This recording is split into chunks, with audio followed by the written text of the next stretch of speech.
ढाका प्रखंड के अंतर्गत गहई पंचायत रामजी दुबे टोला में हम लोग की उपस्थिति हो चुकी है। हम लोग आज ढाका प्रखंड के प्रदेश प्रवक्ता एवं ढाका प्रभारी भी हैं उमाशंकर यादव जी के दरवाजे पर है और इनसे एक दो मुद्दे पर बात होगी। उमाशंकर यादव जी, इधर 2-3 साल से ये चीज़ देखा जा रहा है, यूरिया के बारे में खाद को लेकर काफ़ी दिक्कत है। या पिछले साल देखा जाए या तीसरे साल और इन साल भी 1-2 जगहों पर जैसे ढाका, पचपकड़ी और बॉर्डर एरिया में भी काफ़ी खाद पकड़ा गया है। इसके बारे में क्या कहना चाहते हैं कि किसानों को किस तरह लाभ मिले यूरिया का? सरकार हर मोर्चे पर फेल है। सरकार किसी भी ऐसा सिस्टम लगा दिया है कि गिरहत को दौड़ते दौड़ते एक बोरा से ज़्यादा खाद नहीं मिलेगा। यानी कि सरकार किसानों को मरने पर छोड़ दी है। उसका जो सिस्टम तैयार किया है वह मरने के लिए है। वह सीधा जहर देके नहीं मार रहा है, लेकिन खाना ही नहीं देगा जिसके चलते बिना खाए लोग मर जाएगा। मारना उसको है, किसानों को मरना है, नौजवानों को मरना है, बेरोजगारों को। तो सीधा जहर देगा तो बदनाम हो जाएगा। तो ऐसा मीठा जहर दे रहा है कि जब न यूरिया होगा, न डीएपी उपलब्ध होगा, न खेती होगा, लोग आए करके लोग कमजोर हो जाएंगे और मर जाएंगे। और जहां तक बात है काला बाजारी का, तो बॉर्डर तो धड़ल्ले से बिक रहा है। लगातार अभी ढाका में रेड हुआ, ढाका में 2 ट्रक पकड़ाया, घोड़ासा ने पकड़ाया, पचपकड़ी ने पकड़ाया। ये कहाँ से आ रहा है भैया? सरकार का नियंत्रण खो चुका है। सरकार में अपराधी बेलगाम है, सरकार में खाद माफिया बेलगाम है। और खाद माफियों की मिली भगत से यहाँ से नेपाल के लोग आसानी से खाद ले जा रहे हैं, लेकिन अपने बिहार के लोगों को खाद नहीं मिल पा रहा है। यह सरकार की सबसे बड़ी नाकामी है। एक और चीज़ देखा गया है कि जहाँ खाद मिल भी रहा है वहाँ सरकारी मूल्य रेट पर नहीं मिल पा रहा है। जहाँ भी दुकानदार रखे हुए हैं, इन साल ही नहीं पिछले तीसरे साल भी देखा गया 266 का यूरिया वही लमसम 500, 550, कहीं-कहीं 600 में बिका है। तो इस पर भी कुछ कार्रवाई होनी चाहिए कि जिससे किसानों को आसानी से देखिए, सरकार पूरी तरह से पदाधिकारियों के साथ मिलकर काम करती है और पदाधिकारी देखबे कर रहे हैं, निगरानी बराबर उठा रहा है। कहीं यहाँ से थाना दरोगा जी उठ जा रहा है, कहीं से कर्मचारी उठ जा रहा है, कहीं से चपरासी उठ जा रहा है, कहीं से चौकीदार उठ जा रहा है।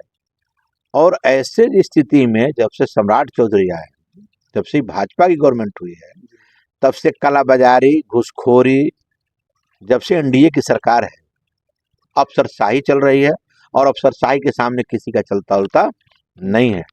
यही चीज अफसरशाही से पहले का था, जो जनता का राज था, उसको लोग जनता के राज को लोग जंगल राज कहा, और अब शासन के राज को, प्रशासन के राज को वे मंगल राज कहते हैं। आज देख रहे हैं ना कि आज कहीं से कोई, आज रास्ते में जा रहा था, विद्युपुर राघोपुर प्रखंड के अंतर्गत विद्युपुर पड़ता है, रास्ते में जमीन के लिए पिता और पुत्र दोनों की हत्या कर दी गई है। अभी एक आदमी सेक्स रैकेट के खिलाफ पटना में आवाज उठाया, तो सेक्स रैकेट के खिलाफ इतना सरकार डरी हुई है कि बंटी यादव नाम का आदमी था, उसको अपहरण करके 1 बजे रात में भरने का मार दिया, लेकिन 5 दिन में पुलिस पकड़ नहीं पाई उसको। ये सरकार है। तो इस सरकार में नौजवान, किसान, इस सब किसान, नौजवान, अल्पसंख्यक, दलित, सभी किसी को बेरोजगारी ये चरम सीमा पर है। किसी के बस की रोग नहीं है। इन्होंने कहा है ना कि भाई हम 1 करोड़ नौकरी देंगे 1 साल में। देखिए ना, 6 महीना तो बीतिए गया ना, 6 महीना और है ना, देखिए ना क्या करोड़ नौकरी दे रहे हैं। ये जुमला फेंकेंगे, जुमला इलेक्शन में 10,000, 5,000, 10,000, 20,000 देंगे और आपका घर तोड़ के वह हिसाब करेंगे, बुलडोजर चला के हिसाब करेंगे, गरीबों का घर उजाड़ देंगे। यही उनकी पैमाइश है। बांकीपुर चुनाव हो रहा है, बांकीपुर में जमानत जब्त हो जाएगी, तब इनका दिमाग ठंडा हो जाएगा।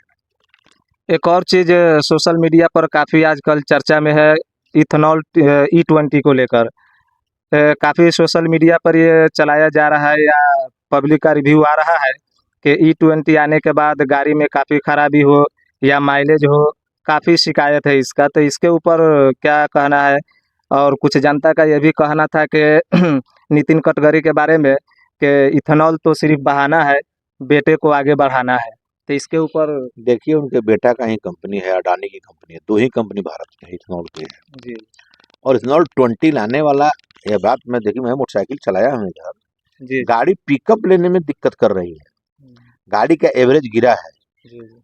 और गाड़ी का इंजन जो टाइम लाइन है, जो 2 साल 4 साल 5 साल पर खुलने वाला एक कंपनी का टाइम लाइन है, वो पहले खुल जाएगा।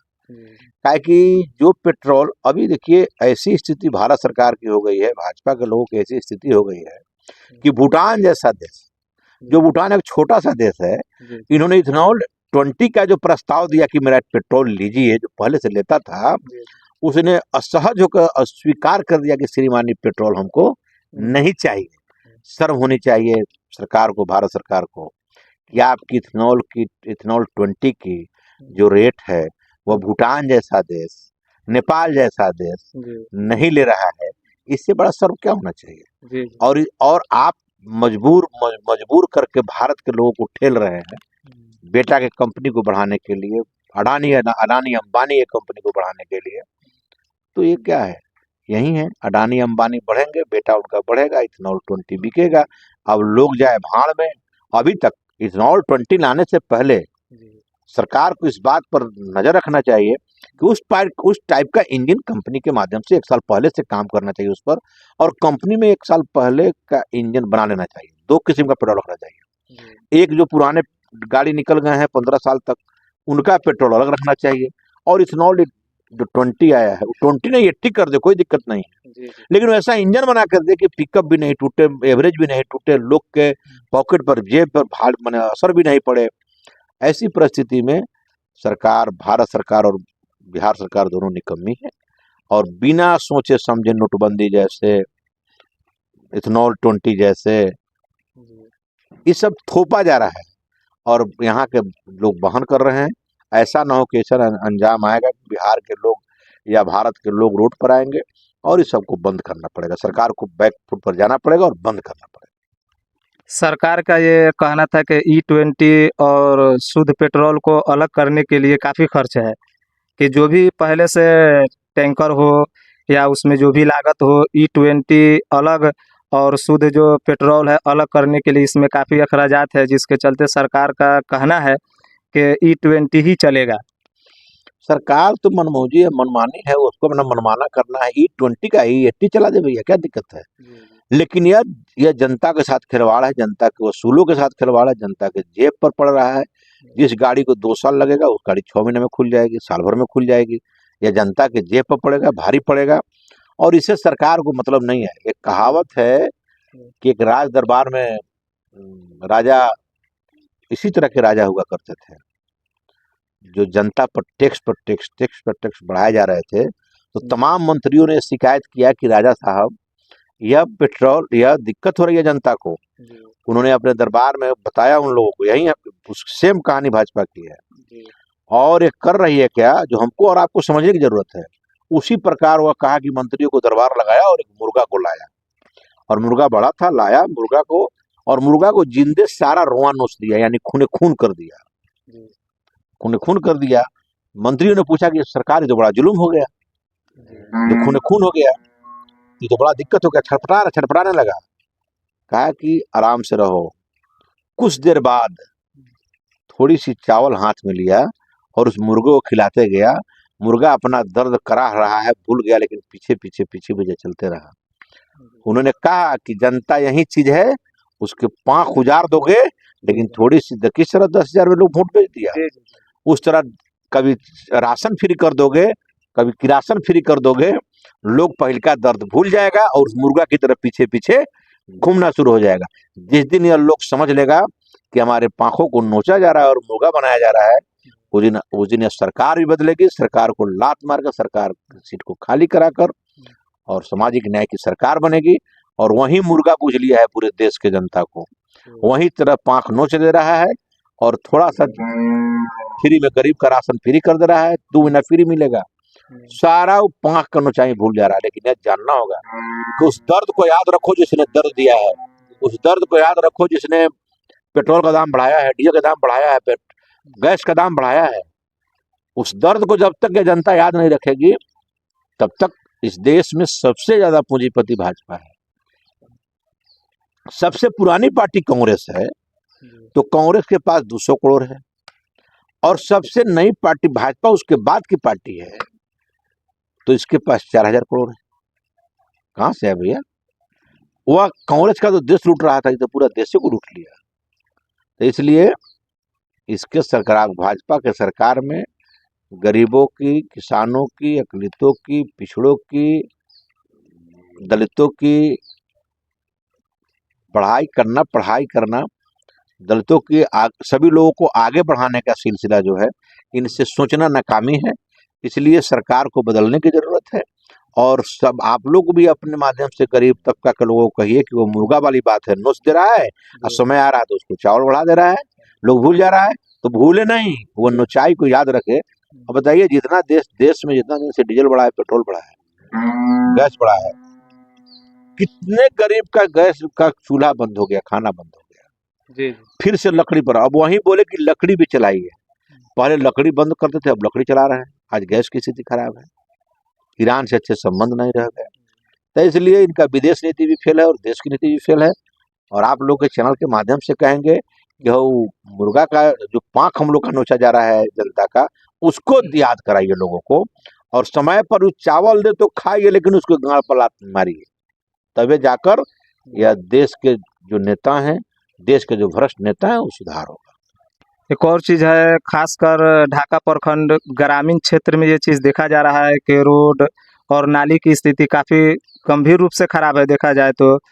इसके ऊपर भी कुछ बताया कि ताकि काम में काफ़ी बाधाएं या काम टाइम पर नहीं होना, इसके ऊपर भी दो तीन। पंचायत में, अपने पंचायत में, बिहार ढाका में तो सब जगह बहुत खराब है, नाली स्थिति खराब है। तो पंचायत के मुखिया का भी दायित्व बनता है कि इसको ठीक करें। जी। मुखिया अगर अच्छा नहीं मिलेगा तो अच्छा काम नहीं होगा। वह इधर उधर पैसा खर्चा कर देगा, काम कोई ढंग का नहीं होगा। और मुखिया के बाद, मुखिया से नहीं हो, जो बड़ा बड़ा काम है वो विधायक करेंगे। तो विधायक तभी नए नए हुए हैं, काम करेंगे, हमको उम्मीद है कि काम करेंगे। और इसके पहले पवन जायसवाल हुए थे तो काम किए थे, काम थोड़ा बहुत चल रहा है, काम हो रहा है।